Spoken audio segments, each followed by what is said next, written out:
welcome to the Intuitively Wild podcast. I'm your host, Rachel Levine. Living intuitively wild is about coming back home to ourselves. Here we talk about how to live connected to ourselves, others, and nature, and make a commitment to radical authenticity, vulnerability, and acceptance. On this podcast, we delve into a wide range of topics that span the human experience. We peel back the layers and talk about the things that are often not talked about. This is a space for us all to walk and wander this path of life together. Let's dig into our roots and go deep. Hello, welcome back to the podcast. I know I had said the other week that would be my final solo episode for the year, but I was really inspired to do another one, so here I am. I'm back. It is the last week of 2023, which is still so wild and crazy, and I wanted to do a little 2023 roundup, just an episode for fun to talk about my favorite books, movies, TV shows, and also the highs and lows of my year, some lessons I've learned, and anything else that I want to share, really. I'm going to start with books and movies and TV shows. I really wish I had a memory of what I read and watched this year. I think I'll take more notes this year for my next year's end of year review podcast. So unfortunately, I have very little memory. So a lot of what I'm sharing is just what comes top of mind, which I guess that says something about the impact it had on me. But I'm definitely leaving things out. So keep that in mind as I share this roundup. So I'm going to start with movies/TV. So top movies that stand out to me in my head, the Barbie movie. I went to the theaters and saw that movie by myself, and I thoroughly enjoyed it. I laughed, I cried a little, and it left a big impact on me. And I think it really made a mark in a positive way. So that was a top movie for me, top movie experience. And my other top movie experience was the Taylor Swift movie concert. I also saw it in theaters, and it just filled me with the good vibes. And everyone was dancing. All the young kids were like front of stage and having such a good time. Everyone was just in it together, and it was so beautiful, just like her concert, which we'll get to. But this was, a more accessible version that everyone can go to and experience together. And they did a really good job of encompassing the experience. It's obviously different than a live concert, but just 10 out of 10, you can't beat it. And now I have to watch it at home and see if that still tracks. But that was a really positive experience for me. At this moment, I can't think of any other movies. So I'm going to jump to TV shows. Top 2 TV shows that stick out in my head is The Bear and Ted Lasso. Those shows were so beautiful. And I think one thing I loved about them is that they encompassed so many different emotions and human experiences at the same time. It was nuanced, it was funny, it was heartbreaking, it was relatable. Both of them were just so well done and so well thought through and so intentional, and I loved them. I'm sad that Ted Lasso ended, but I think it ended really beautifully, and I cannot wait for The Bear to come back for the next season. If you haven't watched either of those, I highly recommend. Okay, books. This is one topic that I absolutely know I'm leaving important books out that I loved, because I read so many books when I was in the UK, and I left them all there and donated them and gave them away. And now I can't even remember what year I read some of these things, like all bunched together. So I'm going to share the top 3 books that I can remember and that I could look at my book stand and say, okay, these are some of the ones that really impacted me. The first is Man's Search for Meaning by Viktor E. Frankl. I talk about this book in one of my past podcast episodes about making meaning in our life. And I think everyone should read this book. I really do. I think some of it's a little dry and a little heavy because he goes into his experiences in the Holocaust and he talks about theories and principles, and there's different sections of the book, but the heart of it is so true, and there's a lot of meaning making to make there. So if you haven't read that one, it's a pretty quick read if you get into it. So give it a try. The next is the opposite of a quick read. It's called Antarctica, an intimate portrait of a mysterious continent. So I found this website where you choose a type of book and they have cute, witty names for all of them. And then they send you a book and you don't know what it's going to be. So I tried it out, and one of them was, I think it was something about adventure. That was the topic, the genre that I chose. And they sent me this book about Antarctica. And it's nonfiction. It's about a researcher, Gabrielle Walker, who goes to Antarctica and shares about her experience there. I, at first, was not excited about this book. I didn't know if I was going to read it. And when I started it, I was like, oh, this is going to be so boring. This is going to take me forever. I'm not interested in this, blah, blah, blah. Because I like nonfiction, but I like character development. I like learning about people. I like storylines. And this didn't seem to hold that, but I was so wrong. She brings in so much detail and so much life into her storytelling, and it really does feel like a story. You really feel like you're there. It's a long book, and some of it is dense, and at the same time, once I got into it, I loved it. So if that interests you at all, I do recommend picking it up. It's a really special book. The last book that I need to talk about, well, books, plural, because it's a series called A Court of Thorns and Roses. You may have heard of it. It's gotten very popular. I had heard of it, here and there, but never really thought anything of it because I knew it was a fantasy series, and I've never really been into fantasy. But I finally decided to give it a try. I don't remember why. I was just looking. I had read some heavy books and I was looking for something a little bit lighter. And I did want a bit of fantasy. And I heard there was some romance. I'm always about the romance. And so I tried it and I got sucked in. And now I am obsessed. I think I read all 5 books in the span of a month. And one of those books is like 800 pages. So that shows you how obsessed I am with it.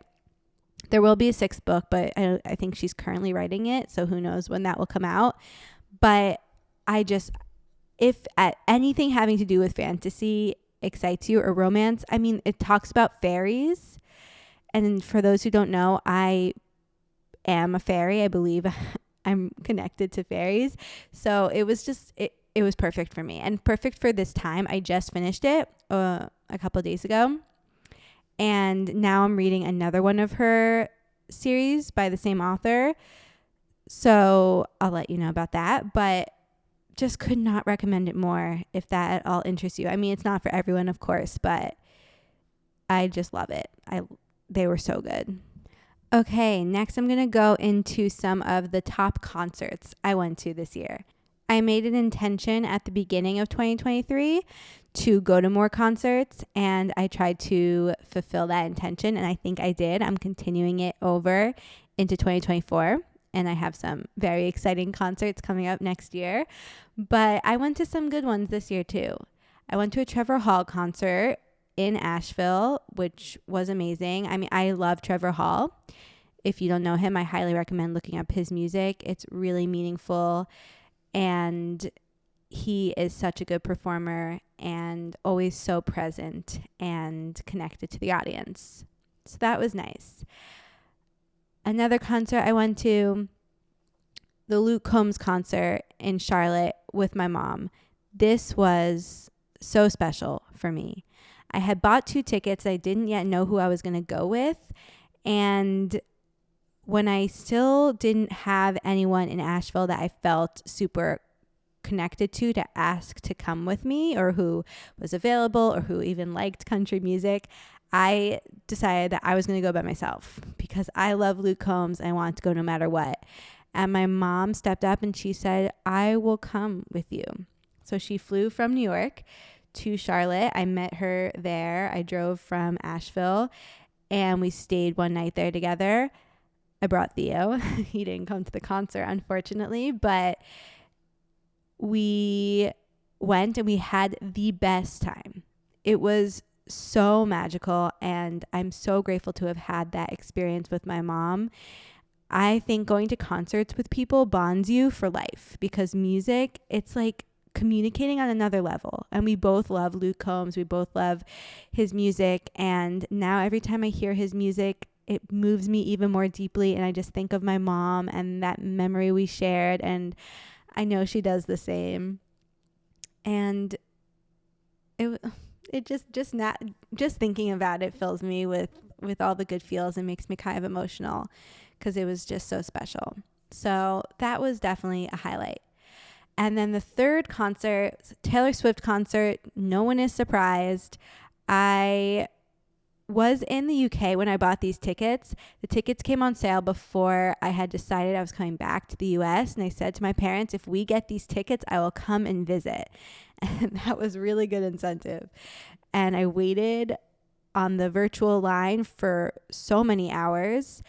And I got these tickets, and I was able to go with one of my best friends in the world, Simone, who I hadn't seen in years. We met when we studied abroad in South Africa, and we hadn't seen each other since, but we've kept in touch and only grown closer. And so it was really special. I mean, count how many times I can say special, but it was really special to be able to see her for the first time in years and go to this concert with her. She's not a huge Taylor Swift fan, but she was there with me, and we just had so much fun. And concerts just make me feel so free and alive and remind me of why I want to be alive. And I love them so much. So those were definitely some highs of the year. Top trips. So obviously I lived in the UK for a year. I moved back in June. So I don't necessarily count that as a trip. So I'm not going to count that. My top trips of the year, the first, I guess I'll go in order of how they happened. The first was in March. I spent 2 weeks in Italy, in Florence, and I got to explore some areas around Florence, like Cinque Terre. I love Italy. I've been wanting to go to Italy for so long, and I was meant to go a couple times, and both times I couldn't because of treatment and COVID at times. So to finally be able to go was like a reclaiming. It felt so powerful, so empowering, and so freeing. It was also one of the first times I traveled without any agenda, because I have traveled a lot. I have lived in a lot of different places, but I'm always going there for something, whether it's to live there and establish a life and a job, or I'm going for a training or work or school, something along those lines. I've usually almost always traveled for something, unless it was like a family trip, but by myself. So to have 2 weeks where I pretty much didn't have any plans and any agenda, anywhere I needed to be, anyone I needed to answer to, was wild. It was also so celebratory of my recovery and how far I've come. And I really tried to acknowledge that and step into that. And it felt like a whole new chapter was starting. I packed my days full, as I always do, and explored. My friend who had stayed abroad in Florence sent me a list of all her favorite places, and another friend who had lived in Florence for a year sent me some of her favorite places, and I checked everything off my list that I possibly could. If I could do it again, I would have spent only 1 week in Florence, then 1 week somewhere else. But that just means I have to go back. I know that I will be going back to Italy. It feels like a part of my soul calls there for sure. But the best part of my trip was going to Cinque Terre. I only spent a day there. I wish I could have spent longer. And I hiked a bit and just explored. That hike was like otherworldly. Hiking makes me feel like magic. Hiking makes me feel, it just reminds me of why I'm alive. Nothing makes me feel like hiking makes me feel. When it's a good hike, when it's an aligned hike and I'm doing it for the right intentions with the right mindset and the right heart in it, it feels so good. I feel like my greatest self when I'm hiking while I'm exploring. And I miss Italy and I would like to go back. But that brings me to the next trip, which was to Cornwall. The home I was staying in the UK, I had to leave for a weekend because someone had already booked it way far in advance. So I had to leave just for a couple of days and then come back to finish my stay there. And at first I was so annoyed. It was almost only 2 weeks before I was coming back to the US. And I was like, I have to pack up all my stuff early and move out and then go back just for a bit. I was annoyed. But I decided to make the best of it and drive down to Cornwall. And I'm so glad that I did. It was beautiful. And again, I did one of those hikes that made me feel like I was made of magic. And Theo was with me this time, and he was just off the leash and in his happiest element, which is always my happy place as well. And we were just together, having a really good time. It rained a lot. There were some low moments of the trip, but overall, I look back on it so positively, and I'm so glad I got to explore the coast. It was also the first time Theo had been back on the beach since we left California, and he was very happy to have that reunion. So that was pretty special. And the last trip I'll talk about is the trip my mom and I took up to Lake George in New York for my birthday. I flew from Asheville to New York and we drove upstate to Lake George and spent a couple days there together. And this was really healing for me. My last few birthdays have been rough, ranging from traumatic to sad. For all of them, I was either by myself or with people I wish I wasn't with, or in my eating disorder, or still in treatment. And this year, I was feeling really sad about spending my birthday by myself again. You know, I just moved to Asheville. I didn't know many people, and I didn't really feel like spending it with people who I wasn't close with yet. And so when my mom offered to do something together for my birthday, especially because this is the first time that was even an option, all the other years I'd lived too far away, I felt so seen in that moment and so loved, and it was really special to be able to do that. So I'm so grateful for that time with her. And we laid in the sunshine. I went on a hike by myself that my mom really didn't want me to go on, but I did it anyway. And I reflected on the year and was able to be and feel how I felt and how I was with my mom, and not be by myself, and be in that safe space, that loved space that our relationship embodies. So those are my top trips of the year. Okay, next I want to move on to a couple other high moments of the year that I haven't touched on yet. So the first being finishing both my herbalism apprenticeship and my human design training. This is the year that I really focused on those two things and went deep into them and finished these trainings. And I'm so grateful for my mentor in England, for my time in England, for giving myself permission to delve into human design and incorporate it into my business, and for finishing those trainings. I'm someone who loves learning. It's very easy for me to continue to learn and always feel like I need more knowledge, partially because I love to learn and partially because I never think I'm good enough. So to finally go deep into these trainings and then to be like, okay, now I am ready. No more putting things off because I think I need to keep learning. Time to now put myself out there, which goes to another high of the year, which is fully launching my business and starting this podcast and going full time with my dreams. Another high was Thanksgiving. I have talked about this before in past podcasts and in my emails and blogs, but I have had a tricky relationship with Thanksgiving and holidays and also just New York in general.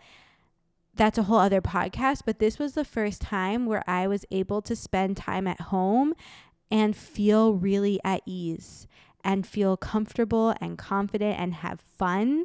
I had so much fun with my family. I haven't laughed that hard and that much in as long as I can remember. And I was just filled with gratitude for my parents, my brothers, my aunts and uncles. It just was so healing and so beautiful. And it reminded me that things can change, and it really helped me see my growth and how far I've come and how hard I've worked to show up in different ways and to change patterns and ways of being and thinking and to not be so reactive and to have a different dynamic with my family. And yes, my family has grown and changed as well and in direct relation to me and also on their own journeys. But it really comes back to healing ourselves. And there is that saying, if you think you're healed, go and spend some time with your family. And after that trip, I was able to sit back and be like, obviously, it wasn't perfect. I'm far from perfect and no one's fully healed. But I was able to sit back and be like, wow, I am proud.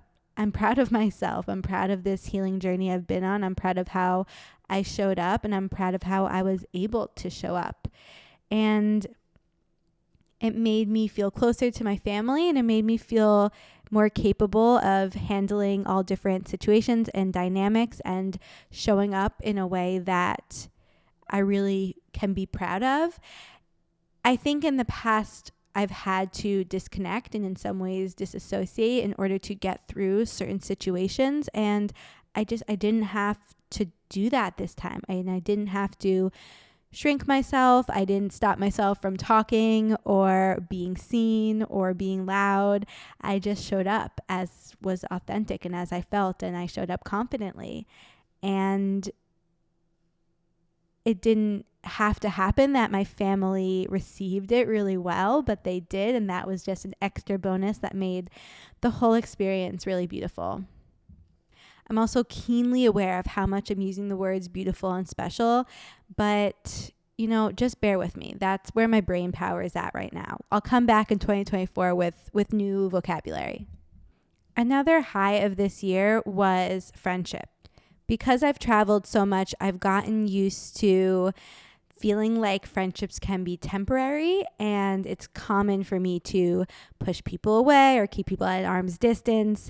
But I've also gotten really close about knowing who my people are and staying in touch with them long distance. And those are the friendships that made my 2023. The friends who have shown up for me time and time again, even though they are miles away. The friends who I voice note every day and who I can say anything to and know that I won't be judged. The friends who will send me voice notes back that are hours long. And the friends who I can laugh with and cry with. I really sat back this year and was grateful for those friends because I have spent a lot of time pushing people away and needing to do things by myself and feeling like friends were always going to leave. People were always going to leave. So what's the point? And this year I said, no, these are friends. There are friends in my life who are showing up for me and who I want to show up for. And I dedicated myself to being the best friend I can be for those people and trusting that it will be returned by the right people. And it was. Some people surprised me, some people disappointed me, but overall, things just flowed with the right people and it felt easeful and reciprocal and really healing. I think that's another word I've said a lot in this podcast is healing, because I do feel like this was a year where patterns were broken and old thoughts were rearranged because I was shown that they weren't true. And exact fears and doubts and anxieties that I had were confronted, and I either had the evidence and the experience I needed to prove to myself those weren't true, or I had the experience I needed to show to myself that even if they were true, it didn't matter. I could get through it. It didn't impact me. It wasn't actually a big deal, and I would get through it. So that kind of leads me to the next topic, which is the lows of 2023. And while I have spent this podcast talking about the highs, and these were very high highs, and there were a lot of amazing moments this year, it was a hard year. It wasn't all highs. It was not all a walk on the beach. It started off in January by myself, feeling really low. My parents had visited me in the UK in 2022, and then when they left, I was moving houses and I was feeling really alone. It was freezing. I was confused about my next steps, and I just felt really isolated and by myself, and I felt tired of being by myself on New Year's. And that was a really hard moment. I don't think I realized it at that moment, but it's gotten clearer and clearer to me over time, and now has really solidified in my head that I am transitioning from this solo portion of my life to a more extroverted outward portion of my life. And now don't get me wrong, I'm an introvert and I will always need my alone time, and I will always be a morning person, and I'm by no means going out and doing crazy things. You would still definitely call me an introvert. But I see 2024 as being a time of connection and community. And I've started that a bit already by being on social media more and starting this podcast and connecting with people with my business. But that feels like it's going to be a really big theme for me in 2024, because it feels like that's what I need. That is what I need for this next level of my journey. And I feel like a lot of people need the opposite. They need more time by themselves, more time independently, and being comfortable doing things by themselves and getting to know themselves better and everything that comes with that. But I know myself so well, sometimes too well. I can be by myself. You can put me in the middle of a forest in a cabin by myself and not have anyone to talk to but Theo and the trees and the birds, and I would do great. But I actually wouldn't. I would do fine, but it's because it would be comfortable for me. It would be easy for me. And there's been something deep inside me that has become louder and louder that I can't ignore, that is telling me that's not what you're here for. That's not what this path is meant for. You are here to connect with people. And I've had to really acknowledge that and accept that desire and that need within me and push myself more in that direction. And I've definitely started that the last few months, but I know that that's something that will continue into 2024. But yeah, just being alone all the time, it's been wearing on me, and I never used to.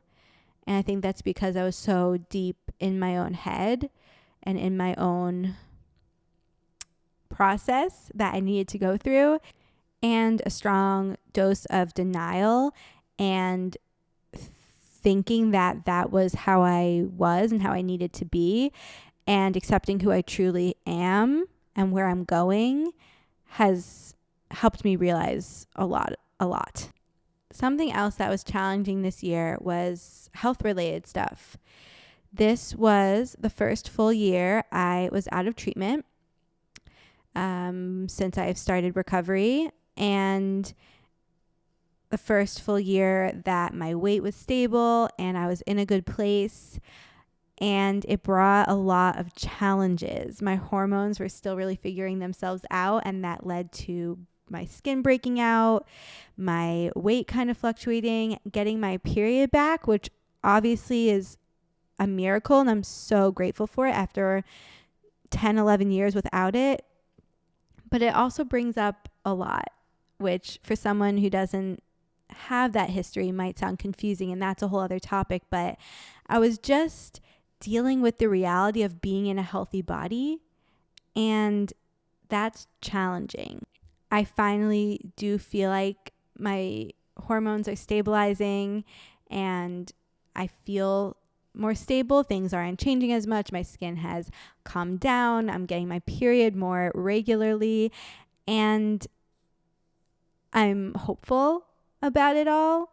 But body image was really, really hard this year in a way that it hasn't been in a long time, because it's different now when you're in a healthy body compared to when you are in your sick body and when you are farther along in your recovery versus fully in your eating disorder or at the start of your recovery. It's just different. And that took a lot to get through, and I'm far from on the other side of it. I think it's a never-ending journey, body image, for most of us, honestly. And there was a lot of grief that came with that, a lot of anger, and a lot to work through. That was something that 2023 challenged me with. Another challenge this year was around my business. Although it's been so exciting and a dream come true to launch my business, it's been really overwhelming. It's been confronting. Having your own business and being an entrepreneur definitely forces you to look at all your shit. If you want to continue your healing growth journey, that is definitely one way to do it. But it also, what was really isolating, starting a business online where I am not comfortable and also in a place where I don't know anyone and I just moved, working from home, it's been very isolating. And it's also been really defeating to put myself out there in so many ways that have been really uncomfortable for me, and to feel like it's not going anywhere, to feel really overwhelmed, to not know where I'm going, to have so many ideas and not know which one to focus on, to not know how to market myself, to just be figuring it all out and really starting from zero. Like when they say starting a business from scratch, that is what I'm doing. And there are some days where I have no idea how I'm going to make it through. But my heart in this message and my desire and my vision keeps me going, because there is something within me that tells me to keep going. And some days that's all I've got. That's all I can hold on to, is this knowing that this is part of my purpose, that this is what I'm here to do, and that nothing else would satisfy me, would be meant for me. So I continue on, but there are some days where it's really brought me to my knees, and it's hard. It's definitely not for the faint of heart or for people who always need instant gratification. It also has challenged me with shame around my privilege of being able to do this and have my parents' support in so many ways, and know that not a lot of people have that privilege. They don't have that support, and I'm so grateful for it. And at the same time, I also have this deep need to be fully dependent, fully free, and support myself for so many different reasons. And that has brought up a lot of shame and guilt and anxiety that I'm still working through. And I mention it because I think it's important to talk about what we're ashamed of and to share so that we feel less ashamed. And if I had to name one thing, this would probably be the thing that I feel the most shame about in my life right now, and that I hate talking about the most, is the fact that I'm not fully financially independent yet, and I'm not where I want to be at in my career. And that's largely because of my eating disorder and where that path took me. And that's something that I accept, and I'm grateful for my path and for where it's brought me. And at the same time, I'm fully ready for this next chapter. So that's been something I've had to reckon with this year. And I'm now trying to move forward, not with shame, but with the acknowledgement and reverence of my path and why it looks the way it looks, why I am in the place I'm in, and to just stay the course. The last low of 2023 was anxiety. Now, I'm no stranger to anxiety. I have felt it a lot in my life, but for years it was muffled and numbed and pushed away by my eating disorder. And to not have that crutch anymore can sometimes feel really disarming still. And there have been too many mornings than I can count this year where I was so overwhelmed and suffocated by my anxiety that I truly didn't know how I was going to make it through the day. And so many moments where I felt so blinded by my anxiety that I couldn't see the way through it. And I'm grateful for those experiences because it's really helped me see how my anxiety shows up and learn more about it with where I'm at in life now, because it will be a companion in my life. It is something that is going to be a part of my life, and it shows up differently for me now with where I'm at in recovery and in my life, and it will continue to evolve. But to learn about how it is shaped now is so helpful, and I feel better equipped to manage it. And that's something I'm still working through, and I know it's still going to be something that comes with me in 2024, but it is also something that really motivates me in my work and helping other people manage and understand their anxiety, because it really can rock you to your core. Okay, those are some of my lows of the year. But I want to end on a different note. I want to end on some of my top lessons from 2023. One of the biggest lessons that keeps coming to my head now in this moment as I reflect is be impacted by less people and impact more people. There is constant external stimulation around us and in the palm of our hands all the time. And we are constantly surrounded by it. We are constantly bombarded by it. And we're constantly judging ourselves, comparing ourselves, seeking external validation or confirmation or affirmation. And I can't do it anymore. It doesn't feel good to me. And there's something in me that is saying you are not here to take in all the noise. I think we're all meant for different paths and different journeys and impacted by different things. And this just does not feel resonant with me. And I think it's something I've always known. And one reason why I've tended towards isolation and wanted to move to Hawaii and delete all my social media is because I don't feel good when I'm impacted by so many external noises. It takes me away from myself. It doesn't feel like I can connect deeper to my intuition. And it just doesn't feel like a part of my path. But I think the piece I missed and was missing is that I am here to impact others. And that does feel like such a strong part of my purpose and my path. And I touched on this earlier, but for so long I felt like that wasn't okay. And like I didn't deserve it. I wasn't good enough. I wasn't special enough. It was too self-centered or self-seeking or dramatic, X, Y, and Z.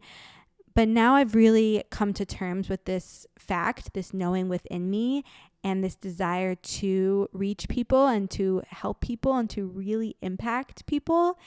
And embracing that more has come with being surrounded by the noises more and being impacted by more people again. And so something I'm learning is that I can do both. I can impact more people and still be impacted by less people. I can use my voice and share my stories and connect deeply with others and really help others and still have my walls and boundaries up around who I listen to, what noises I take in, who I'm comparing myself to, who I'm surrounded by, what I'm watching, listening, learning.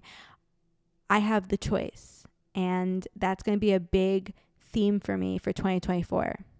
More genuine connection and purpose-driven action. Another lesson that really landed with me this last year was it's okay to not know.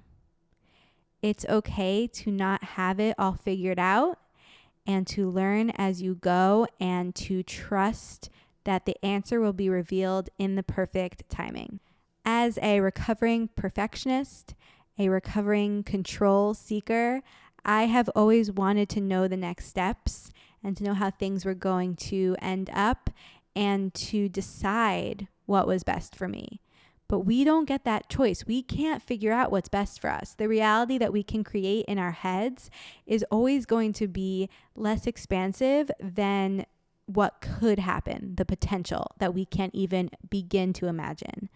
And being the manifesting generator that I am, I love so many things. I'm here to forge my own path. I'm here to follow what lights me up and to allow that to always change. And there are also parts of my chart that are really dependent on environment, and different parts of myself are brought out when I'm around different people and in different environments. And I'm here to change. I'm here to be constantly growing and expanding. It's the Scorpio in me, the change, the growth, the evolution, the phoenix rising from the ashes. That's part of my path, and just accepting that has been so empowering and has been a sigh of relief, and deciding that it's okay to not have it figured out and to say the words, I don't know, and to say the words, I changed my mind, and to say the words, I'm still deciding and I need more time. And to not be pressured to have it all figured out and to make decisions on other people's timelines or even on my own timeline, to let it take the time that it needs to take. And that has been so challenging and has enforced me to give my heart over to trust. Trust, trust, trust. That has been a mantra for me this year. Just trust. I don't know how it's going to happen, but I just need to trust. I don't know where I'm going, but I just need to trust. I think we could all use a little bit more trust, and to know that I am certain that things are going to work out. I'm very uncertain with how it's going to work out, but I'm certain that I'm going to get there, wherever there is. And to just lean into that as much as I possibly can. The combination of certainty and uncertainty. To release control, release the need to be certain, but to hold on to the trust and the certainty that lays there. And the last lesson I'll share today is about joy and grief, and the acknowledgement that they are best friends, that they are soulmates, that you cannot have one without the other. You cannot feel deep, profound, heart-opening joy if you don't feel deep, profound, heartbreaking grief. We spend so much time numbing our emotions and trying to avoid them and labeling some emotions as good and some as bad, and that prohibits us from being fully alive. And I have also spent so much time feeling like I'm not worthy of my joy, feeling like I haven't earned it, and it's not okay for me to feel joy. And that's also stopped me from being fully alive, to the point that sometimes if I feel happy, I am afraid it's going to be pulled out from under me. Like, if I let myself be happy, it's then going to be ripped from me, and then I'll be laughed at forever thinking I could be happy. Do you hear how delusional that sounds? The happiness will pass. The happiness will fade. The sadness will fade. The sadness will pass. But the deep, profound joy for being alive will always be there if we choose it, and we're always worthy of it. And I've come to accept that for me, someone who feels deeply and who sees things with such color and nuance, the deep, profound grief will always be there.